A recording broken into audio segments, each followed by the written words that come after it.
A nice big stretch. We are going live right now because we are about 24 hours, let's call it 30 hours, the last day that we have How You Golf open enrollment. So, the big launch, right? We're here, open enrollment. It closes tomorrow at midnight. So, I figured I'd go on live and do two things. One, remind you all that if you want to join this, if you want to learn the game of golf, this is your time. Get in here. It's going to be great. It's already great. We've got some members in there that are already having fun interacting, and I have laughed until I was in tears by two members in particular of the exchange that they had. Terrific. Anyway, I'm going to share 10 fears that beginners have in learning the game or playing the game of golf. 10 fears, and I'm going to offer some solutions. So this is, call it a launch bonus party here just for fun to cover some things and add a little bit of value. So if you join by tomorrow at midnight, if you join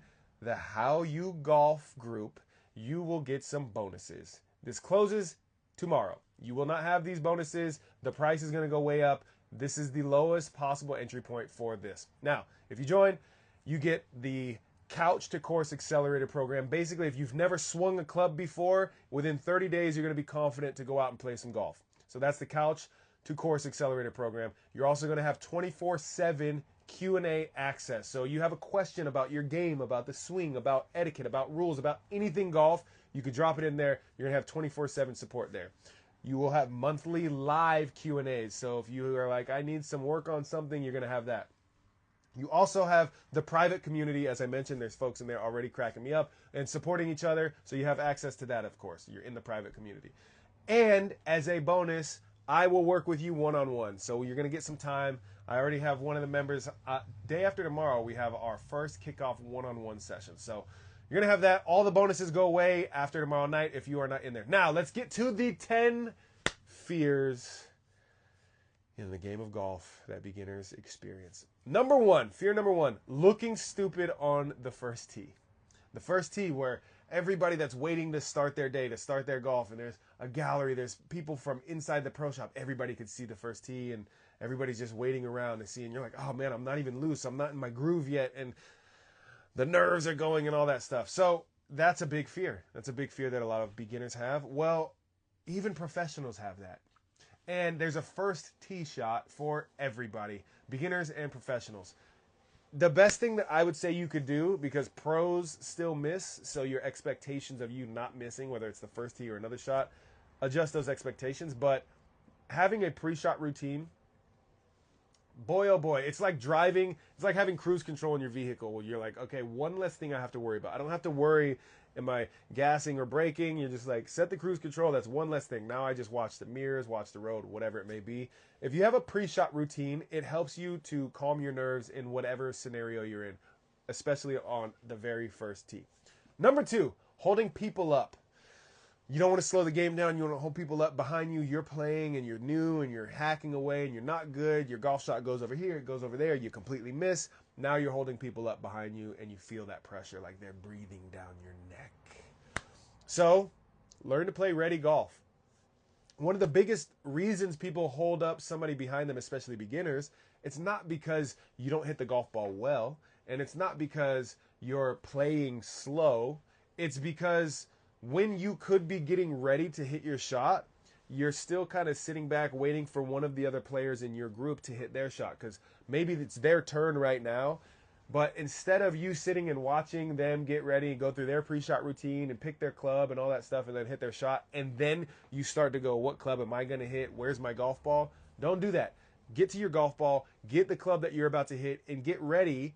Hold it in your hands like you're getting ready to swing, and just wait for your playing partner to hit their shot. As soon as their shot is gone, you can set up to yours, and then you can hit your shot. So now your pace of play is a lot more sped up because you're not having all this extra time. That's what usually holds people up, holds the game up, is somebody sitting and waiting for their playing partner to hit, and then they go, oh, it's my turn now. What club should I hit? How far am I? And all that stuff. Don't do that. Play ready golf. You're ready to go, you fire away. If they're ready to go, they fire away, and you want to make sure that you're set to hit your shot at that point. That was number two. We're on to number three. 3 fears that people have in the game of golf. Not knowing the rules. Well, That's a significant fear, and you can think of that across any sport, any new thing you're doing is like, what are the rules? What's the etiquette and all that stuff? Well, for one, we cover all this stuff in the How You Golf School, the community here. That's one thing that we for sure cover. But let's say you don't know any of that and you're like, I want to go today. I don't have time to watch a video that teaches me this stuff, even if it is in a really fun way with characters built into it so it's not so boring for you to learn. But let's say you're like, I'm going to go out right now. What do I need to know? I don't know the rules and etiquette and all that stuff. If you just go safety, I would say safety, speed, and respect. If you just stick with those, you're going to be covered for like 90% of rules. And oh, let me kill this alarm. What does that look like? Safety, speed, and respect. Safety is like, don't swing your club when somebody's right next to you or right in front of you. Don't hit your ball when somebody is in front of you and they could be hit by your golf ball. And then speed, again, we just addressed that a little bit. Speed is like play ready golf. If you're ready to hit your shot as long as it's safe. And the next person's up. The next person is, doing their thing. Make sure you're ready to go. You keep the speed up. So you have safety first, you have speed. And then the last part, respect, is if this person is about to hit their shot this way, don't walk in front of them. Like don't make a bunch of noise while they're trying to focus and hit their shot. So those are like the basic things. You don't have to know all the rules. Just think safety, speed, and respect, and you're going to cover most everything for you. All right. Number 4. 4 fears in golf. Not being good enough to play with others. Not being good enough to play with others. So if that's what you feel like, you're like, man, I'm not good at this game and I'm not good enough to play and I'm going to get paired up with other people. There's a couple things you could do here. One, just get paired with other beginners. You can just all figure it out blindly together. Like, I don't know what's going on here. But another thing you could do is when you set up your time to go play, when you make a tee time, call the course. Don't just book it online. Most places you can book your tee time online. Don't do that. Call the course and just let them know, hey, I'm a beginner and I want to have the biggest gap that I could possibly have of people behind me. And ideally, if I can play by myself, that would be the best thing ever. And the golf course, they have the master tee sheet. They have the master starting schedule for everybody. So they can say, oh, yeah, there's actually a really big gap here. You could go out there and, hopefully we'll be able to get you out and keep you by yourself. That's one way to do it. But also, if you're like, I'm just not good enough to play, just let them know, hey, I'm a complete beginner. I'm wide open. Drop your ego. I'm wide open to whatever coaching or guidance you guys offer. Don't feel like you have to, but if you have something, please do share. And then now everybody's on the same page of like, hey, cool. They're respectful. They're a beginner, but they're trying to figure this out. All right. Where are we at? Number 5? Number 5, hitting someone with a golf ball. Oh, man. I totally relate to this. I did this early in... Steve, I doubt you're watching this, but if you happen to watch this, again, Steve from high school, I apologize for that knee shot that I gave you with that golf ball. But hitting someone with a golf ball, it is a scary thing. It is a fear that you have. And still to this day, it's a healthy fear to have. It's like using power tools, like you have a bandsaw and you're like, the blade is right there. Don't cut myself. Don't cut myself. It's like, okay, that's a healthy fear to have. But how do we manage that fear? If you fear hitting somebody with a golf ball, make sure that your hitting zone, the direction in front of you, is clear. So the more you play, the more you're going to understand, like, what are my misses, right? Like, I'm aiming there, yes, but when I aim right there, I tend to miss about this far this way and about this far this way. So that's kind of my danger zone, like high danger zone. And then outside of that, super rare, but still possible, that's semi-danger zone. The more you play, the more you're going to understand your shots and be able to say, my playing partner or somebody's standing over there, and you could just give them a heads up before you hit. So you can say, hey, just a heads up, you might want to back up a little bit further, back up to that little tree right there, or hey, take cover, you're kind of in the danger zone. You just give that heads up beforehand and you're totally fine because they now have the opportunity to either sit there and try to dodge a ball coming 100 plus miles per hour at them, or they can do the smart thing and go, okay, yeah, this person knows their game a little bit, at least enough to keep me safe and take cover. The other thing is after you hit your shot, if you see it going toward a person or even property, yell 4. This is like what everybody knows, 4. That's what everybody knows golf. 4. Everybody knows this. Yell it. It's not something that's intrusive, even though golf's supposed to be quiet. That is like the most respectful thing you can do, is give somebody a heads up if they are potentially in danger of being hit by a golf ball. Man, make sure you yell for it. Don't be quiet about it. Get it out there. Okay. Cover that. Hitting someone with a golf ball. Let's see. 1, 2, 3, or that was 5. We are on number 6. Okay. Number 6 fear, getting yelled at by golf snobs. That's a fear. Here's the reality. There are snobs everywhere. Whatever your industry is, whatever you do professionally, wherever you live, wherever you exist, there are snobs everywhere. And that is a reality. Golf is no different. Do there tend to be more snobs in the world of golf than in other areas? I would wager to say yes, most likely. But it also just depends on where you spend your time and who you're around. So getting yelled at by snobs, most people on the golf course, especially if they know you're new or a beginner, they're going to be helpful. They're not going to be snobs. They're going to want to help you out. And they might even yell for on your behalf. That sort of thing. It's like people are pretty respectful and helpful. But getting yelled at by golf snobs, again, if you just remember the 3 things, safety, speed, respect, and you do those while you're out there, getting yelled at by snobs is pretty tiny, minimal chance that it's going to happen. But let's just say it does. What should you do? Well, for one, you could be open and just listen like, hey, I totally sorry, just apologize first, even if you weren't in the wrong. Like, that's the way I would deal with it. Somebody's being a jerk or whatever, and they're so irate. You know the type that they're just so bent on, they're hooked on. Fano, let me get to this in a second. I see you drop something here. Let me finish this thought. But some people are just so bent on being mad, being upset, whatever.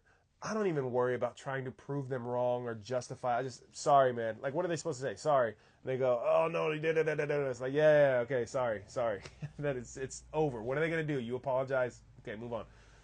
So you can apologize for one, and then it's just like, stick with the people that are good, that you like, that are being helpful with you, right? There's going to be snobs. Yes, they might say something, but maybe it's also a learning opportunity for you. That's how I learned the game. Is I made a lot of the wrong mistakes. I made a lot of mistakes the wrong way on my own, and then I got yelled at, and then I go, oh, okay, noted. Don't do that.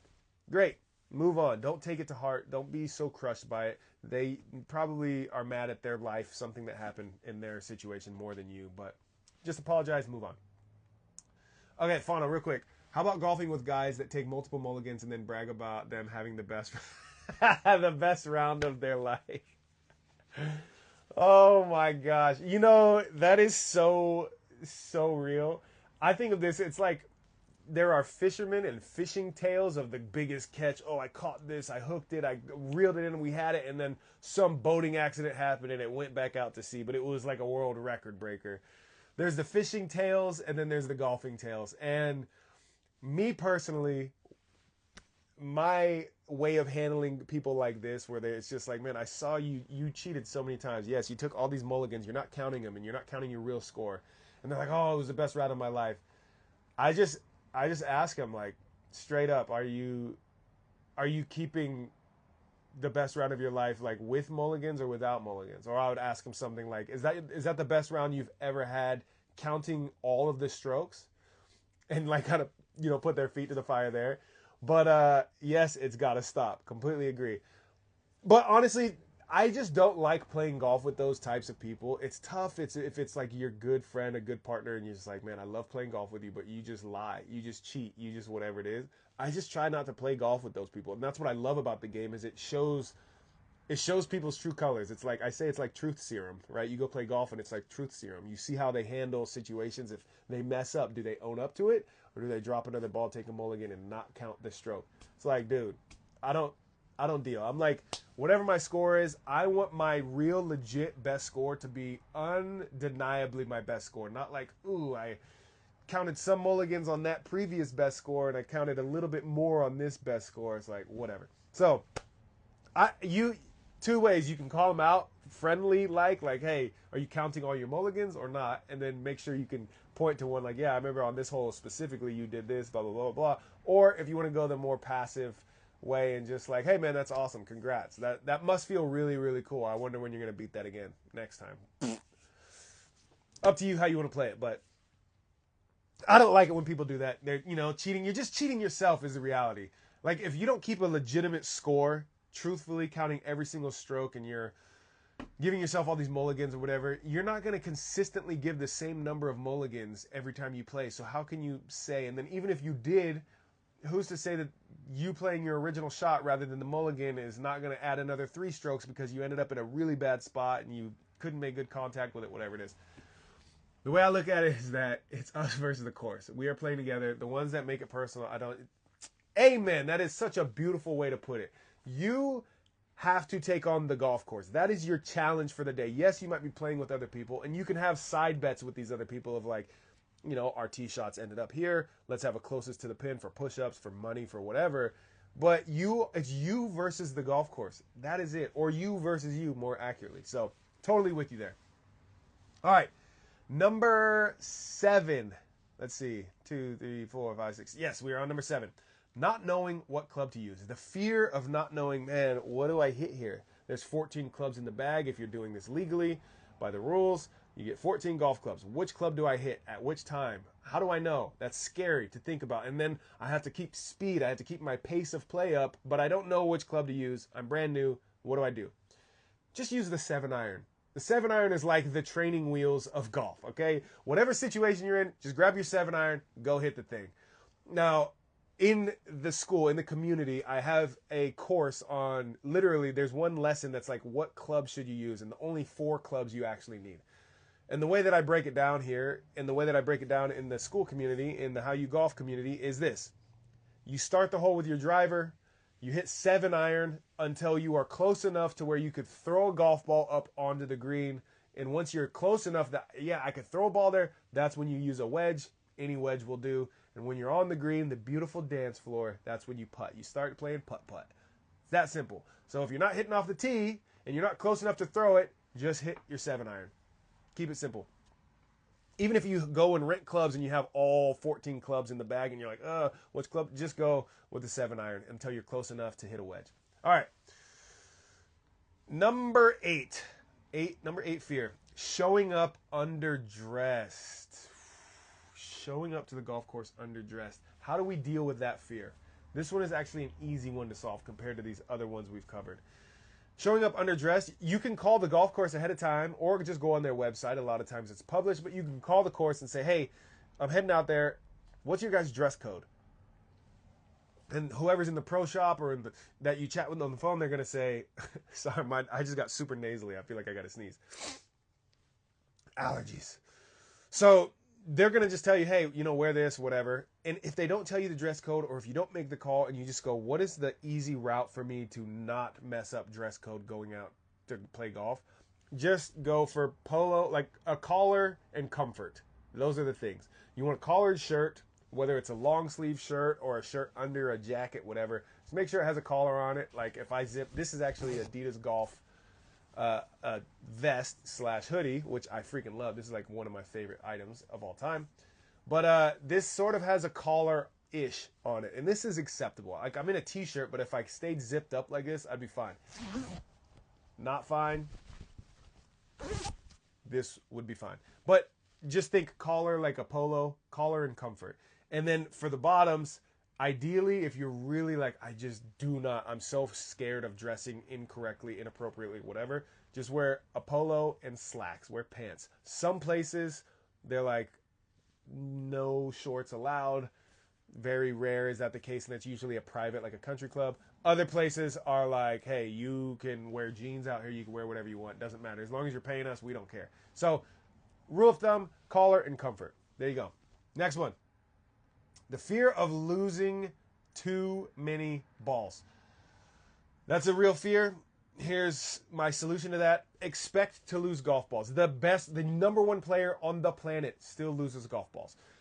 And you and I are nowhere near that skill level. So expect to lose golf balls. Just count it as education funding because you're learning the game of golf. And if you're brand new to it and you're like, how many golf balls should I take to the golf course? Just take 19. If you're going to play 18 holes of golf, take 19 balls because then you can lose a ball every single hole and you'll still be able to finish 18 holes of golf. So you lose a ball every hole, but you still have that one. So hole 1, you lose a ball, you have 18 balls left, and now you have still the 18 holes to play. You're going to make it. So take one ball per hole. That's a good baseline as a complete beginner. And then also look for golf balls when you're out there as you're moseying around. That's what I used to do. I'd pick up golf balls. Anytime I find a golf ball, it doesn't matter if it's a driving range ball, any golf ball, I'm excited because now I'm +1 golf ball. Number 10 on 10 fears that beginner golfers have and how to solve them here in our spontaneous Instagram live, as I'm announcing we are one day out from closing down the How You Golf community. It's a private community you can be a part of. This is the lowest possible rate you could possibly get in at with insane bonuses, features. To recap, one-on-one lessons. We'll work together. I will work with you and help your golf game, whether that's on your golf swing, on your mental game, on rules, on etiquette, on all these things. You have your private community where there's people in there already. They're already active. You can ask questions, get support. Everybody's very, very warm and welcoming. That's also part of why I'm cutting off enrollment tomorrow, because I don't want people to just keep rolling in. I want to make sure our culture is dialed in there before we just let other people in. So it's going to be cut off for a long time. So if you want in, now's the time. You're not going to be able to get in there anytime soon after I cut it off tomorrow. You have 24/7 Q&A access. So questions like these, people are popping in there. Some of these questions came from the community where it's like, hey, I just asked, hey, what are some of the fears that you have around golf? And people are like, oh, hey, you know, this is one of my fears. Here's another one. And then I came up with a bunch of other fears that people have that I remember having that I'm covering in this one. But you'll have 24/7 Q&A access. You can ask and get answers to your questions around golf. There's monthly live Q&A sessions as well. Plus, you get the Couch to Course Accelerator program completely free. That's where we're going to learn, like, what are the do's and don'ts of golf? What clubs should I use? What gear do I have? I go a lot more in depth with these things in there. So you get all of that. It's $29. That's it. You could go drop $1,500 easily on golf lessons, and all they're going to teach you is how to hold a golf club and how to hit a golf ball, which you're going to learn that stuff in here too. So you might as well save your money. You don't need all that stuff to get started out. Golf, by the way, hitting a golf ball is less than 8% of your time golfing. Less than 8%. But that's all that instructors teach you. You go and buy lessons, they teach you how to hit a golf ball. But that's less than 8% of your whole time out there. So why are you focusing so much time on that? If you go to the driving range, you buy a bucket of golf balls, you sit there with a 7-iron and you keep hitting golf balls, you're going to figure it out. You're going to go, oh, that didn't work. Oh, hit it again. Oh, that worked. You'll figure it out. But you won't figure out the etiquette, the do's and don'ts, how to go with the flow of the game. So there we go. Let me step off of my podium for our number 10. Number 10 fear for beginner golfers: being filmed or watched. This goes hand in hand with that first tee, the first tee jitters. If you're in fear of being filmed or being watched, first, just understand most people, even if they're filming you, most people are just so self-interested, they don't care about you. Okay? Second, this is where a pre-shot routine also helps out tremendously. And if you don't know what a pre-shot routine is, which I mentioned earlier, all that is like when you get ready to go to bed, you probably have a routine where you go, okay, I go into the room, I take off my clothes, I put on pajamas, I brush my teeth, and then I get in bed. That's like your nighttime. That's your bedtime routine, right? Bedtime is only getting into bed. That's like the one thing. So hitting a golf shot is like getting into bed. But before you go to bed, you have that routine of things you do. Before you hit a golf shot, you have a routine of things that you do. And if you have a good pre-shot routine, part of that will be controlling your breath. And if you don't know, controlling your breath controls your anxiety. So if you're feeling like, oh man, they're watching, they're filming, they're all this stuff, everybody's there, they're all eyes on me, then it's like, well, let's get you breathing well. Let's move your body in a certain way. Let's get your focus and what you're looking at and what you're thinking about, your pre-shot routine. Let's get that dialed in before you even step up to hit the ball, and you're going to see your nerves and everything calm down a considerable amount. Now, that's not going to say you're going to eliminate excitement, because it's exciting. It's your first tee shot. People are watching. Even the pros feel this excitement. Now up on the number one tee, the announcements and stuff, people's heart rates get up, all that stuff. But if you have a pre-shot routine and it's dialed for you and you work on your breathing as well, non-issue. That fear turns into excitement because you're about to play golf. That's it. I'm signing off. I hope this helped you. Whether you join the community or not, I hope this helped you. If you are on the fence of joining this, DM me, send me a message, whatever you need to do to get your question answered. You have about, from the time of me recording this, you have 29 hours. So midnight on Halloween, doors close, you cannot join. That is it. So now's your time. I hope this helped. Much love. Let's go.